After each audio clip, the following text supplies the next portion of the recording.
உங்கள் favourite TV ஷோக்களை இனி miss பண்ண தேவையில்லை. ZEE5 இல் முற்றிலும் இலவசமாக காணுங்கள். இங்கேயும் எப்பொழுதும். இவன் பண்ற அநியாயத்தை பாரு. என்னோட சாரி எல்லாம் இவன் தோச்சு காய போட்டுட்டு இருக்கான். நல்லா இருக்கே. பஞ்சாயத்து பிரசிடென்ட் பொண்டாட்டி சேலையை துவச்சி போடுறது. பரணி, வெளியில போய் சொல்லிடாத. என்னோட சேர்ந்து எல்லா பயலோடும் சிரிப்பாடுவ. யோ, அவன் பொண்டாட்டி சேலையை அவன் துவைக்கிறது அவனுக்கு பாக்கியம். உனக்கு எங்க வலிக்குது? வாய மூடிட்டு இருக்க மாட்டா? வந்தது வராது. எப்படி அவனுக்கு இது பாக்கியமா? ஏன் பாக்கியம் சேலைய ஒரு நாளும் நான் துவைச்சதே கிடையாது. ஹெடி, அவரை விடுடி. உனக்கு கை எப்படி இருக்கு? வலி எப்படி இருக்குடி? இப்ப வலி இல்லம்மா. மா, இந்த கட்டு நல்லா இறுக்கி பிடிச்சிருக்குமா. நானே நினைச்சாலும் கைய அசைக்க முடியாது. இவன் தான் ஒரு வேலையும் என்ன செய்ய விடாம எல்லா வேலையும் இவனே பார்த்துட்டு இருக்கான்.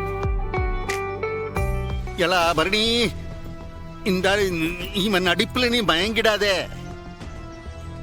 பேசாம எங்க கூட வா. அங்க இசக்கி இருக்கா, உன் அம்மே இருக்காங்க. வேற என்ன வேணும் உனக்கு? ஆமா, இவளையும் சேர்த்து கூட்டு போயிடுங்க. எதுக்குப்பா? இங்க எனக்கு என்ன குறைச்சல்? அம்மா மாதிரி 5 மடங்கு பாசமா இவன் என்ன பாத்துக்கிறான்.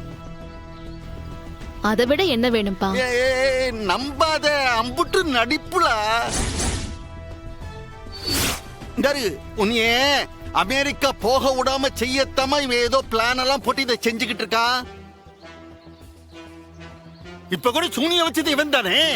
அப்பா, எப்படியாவது சொன்ன நாள்ல என்ன அமெரிக்காவுக்கு அனுப்பி வைக்கணும் தான் சண்முகம் எந்த பாடுபடுறான். என்னோட கை உடைஞ்சதுக்கும் இவனுக்கும் எந்த சம்பந்தமும் இல்ல. எதுக்கு இவன் சூனிய வச்சான்?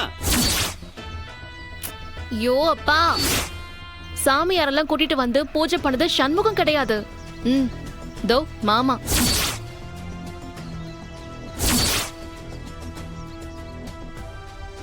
அது தெரியாம எல்லா பழியும் சண்முகம் மேலேயே போட்டுட்டு இருக்காதீங்க. எனக்கு எது நல்லதுன்னு அவனுக்கு நல்லா தெரியும். தயவு செஞ்சு உங்க அபிப்பிராயத்தெல்லாம் உங்களோடயே வச்சுக்கோங்க. ZEE5 ஆப்பை டவுன்லோட் செய்து அனைத்து எபிசோடுகளையும் இலவசமாக பாருங்க.